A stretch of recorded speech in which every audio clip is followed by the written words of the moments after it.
जैसे कि हम लोग का 5 नंबर तक हो गया था, अब हम लोग 6 नंबर करेंगे। तो 6 नंबर में दिया गया है, वो छोटी से छोटी पूर्ण वर्ग संख्या बताइए जो 10, 15, 18, 25 और 30 से पूर्णतः विभाजित होती है।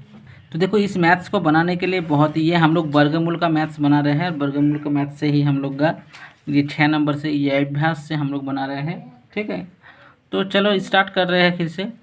तो देखो इसका हम लोग सबसे पहले एलसीएम कर देंगे। तो हम लोग को पता होना चाहिए कि 10 को अगर 2 से भगा देंगे तो 5 आएगा। 15 से तो 10 भागा नहीं होगा, तो इसलिए 15 का 15 आएगा। ये 9 आ गया, ये 25 आ गया, 15 आ गया। इतना तो आपको पता होना चाहिए। तो ये एलसीएम होने के बाद हम लोग का क्या होगा, हम लोग इस तरह से एलसीएम किए तो इसको एलसीएम करने के बाद 450 आ गया।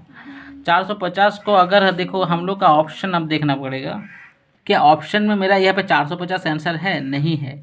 तो क्या करना पड़ेगा, इसका सिंपल सा एक उपाय है कि हमें 450 को 2 से गुना करना पड़ेगा। क्यों गुना करना पड़ेगा? क्योंकि ऑप्शन नहीं है, इसीलिए 450 को अगर 2 से गुना करेंगे तो 900 आएगा। क्वेश्चन क्या पूछा है, वो छोटी से छोटी पूर्ण वर्ग संख्या, मतलब वो मुझे एक पूर्ण वर्ग संख्या चाहिए जिससे एक प्रकार से 10 भी भागा जाए, ठीक है, 15 भी भागा जाए, 18 भी भागा जाए, 25 भी भागा जाए, 30 भी भागा जाए। अच्छा, एक चीज़ मैं बताना भूल गया हूँ, क्योंकि देखो 450 क्या है, एक पूर्ण वर्ग संख्या नहीं है। पूर्ण वर्ग संख्या किसे कहते हैं? जो मतलब जिसका स्क्वायर हो, जिसका स्क्वायर हो। देखो यहाँ पे 900 जो आया, अगर 450 का 200 गुना करेंगे तो 900 आ गया। तो 900 का क्या हो गया, देखो पूर्ण वर्ग मतलब हो जाता है जैसे 30 गुना 30, तो क्या हो गया, 3 तिया 9 हो गया और 2 को 0 इसके पीछे चिपक गया। तो मतलब क्या 900 का वर्गमूल क्या होगा, 30 होगा। होगा कि नहीं? तो ये पूर्ण वर्ग है, लेकिन 450 का पूर्ण वर्ग है नहीं है। तो इसीलिए तो देखो 1600 का वर्गमूल क्या होगा, 1600 का वर्गमूल 40 हो जाएगा। यहाँ पर सबका यहाँ पर वर्गमूल निकल सकता है, हाँ। लेकिन एक सिंपल सा एक बात बता रहा हूँ, तो वो छोटी से छोटी पूर्ण वर्ग संख्या बताइए जो 10, 15, 18, 25 और 30 से भागा जाए। तो 30 इन सब से 450 भागा जाएगा, लेकिन 450 का पूर्ण वर्ग संख्या है नहीं है। पूर्ण वर्ग संख्या 900 है। तो इसीलिए उसको 900 बनाने के लिए हमें क्या करना पड़ेगा, इसको 2 से गुना देना पड़ेगा। तो इसीलिए इसका आंसर हो गया 900। समझ में आ गया सबको? देखो क्वेश्चन नंबर 7।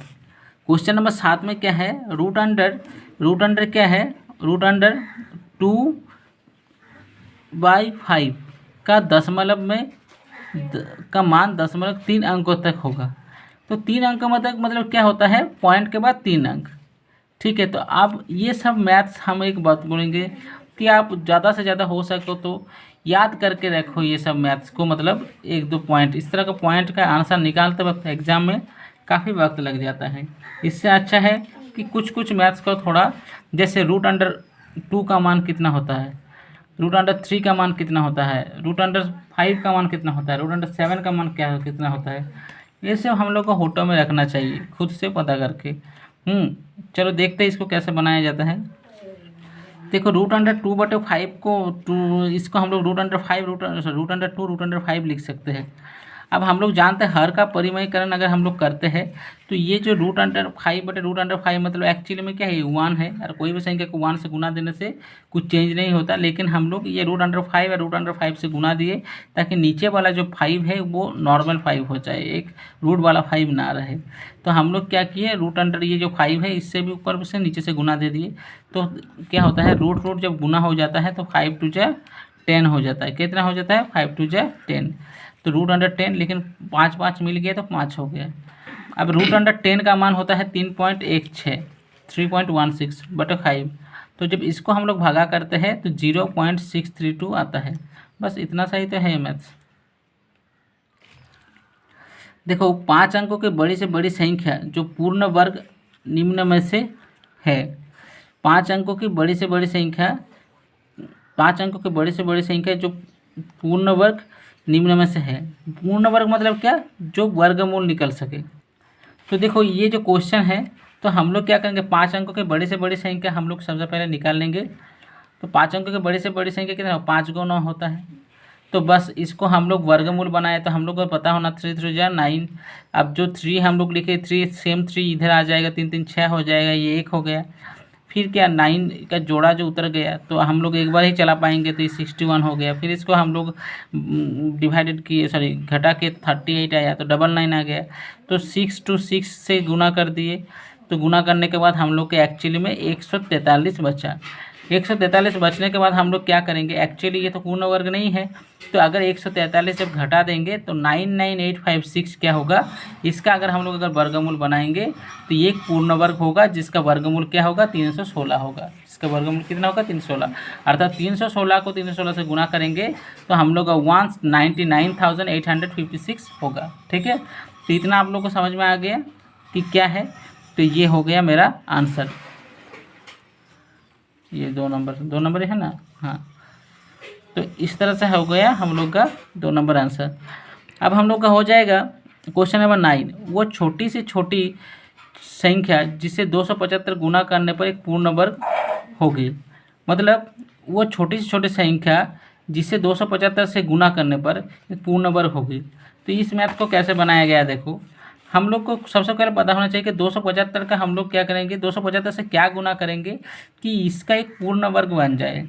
मतलब इसका भी एक प्रकार से पूर्ण वर्ग, मतलब इसका हम लोग वर्गमूल बना पाए। तो 275 को हम लोग पहले एलसीएम करेंगे तो कितना आया, 5 5 आ गए 11। तो 11 का हम लोग का जोड़ा बचा नहीं बचा। तो अगर हम इससे 11 गुना कर देंगे तो इसका भी जोड़ा हो जाएगा, इसका भी जोड़ा हो जाएगा कि नहीं। तब अगर हम लोग इसका वही मतलब क्या, एक प्रकार से एक 11 नहीं है यहाँ पर, क्या एक 11 नहीं है, तो हम लोग 275 को किससे गुना करेंगे कि इसका एक जोड़ा आ जाए, तो 11 से गुना करेंगे। किससे गुना करेंगे, 11 से गुना करेंगे। तो इसलिए इसका आंसर हो जाएगा 11। तो अतः 275 को 11 से गुना करने पर प्राप्त संख्या पूर्ण वर्ग होगी। ठीक, अब हम लोग क्वेश्चन नंबर 10 नंबर आ जाते हैं। देखो √35 डिवाइडेड 5 × 7, तो हम लोग को इतना पता होना, तो सर √7। तो देखो हम लोग को इसको क्या करना पड़ेगा, तो इसको √35/5 लिखना पड़ेगा और गुना 7 किया है। अब हम लोग इसको देखो कैसे करेंगे। सबसे पहले एक आइडिया होना चाहिए हम लोगों के पास कि ये जो है हम लोग इसको लिख सकते हैं 35 को 5 × 7 लिख सकते हैं। और इधर नीचे मेरा क्या है 5 है और इधर √7 है, इसके नीचे कुछ नहीं मतलब 1 है। अब देखो इसको हम लोग लिख सकते हैं √5 √7 गुना √7 और इधर 5। तो हम लोग जानते हैं √7 क्या हो गया, √7 हम लोग का क्या हो जाएगा, ध्यान से देखना कि हम लोग का हो जाएगा सिर्फ 7 और नीचे हो गया 5। अब देखो ये मेरा हो गया। अब हम लोग इसको और तरीके से कर सकते हैं। ठीक है, कैसे, देखो इसको एक तरीका मैं बता रहा हूँ। अच्छा ये 5 है, क्या 5 को हम लोग लिख सकते हैं √5 और √5 क्या होगा गुना करने पर 5 होगा कि नहीं होगा, √5 को गुना करने पर 5 होगा कि नहीं होगा। तो 5 के बदले हम √5 लिख सकते हैं। तो देखो √5 गुना 7 और नीचे हम लोग लिखेंगे √5 गुना √5। तो देखो √5 कट गया तो हम लोग के ऊपर क्या हो जाए 7 और नीचे बचा √5। तो ये हो गया हम लोग का आंसर। समझ में आया।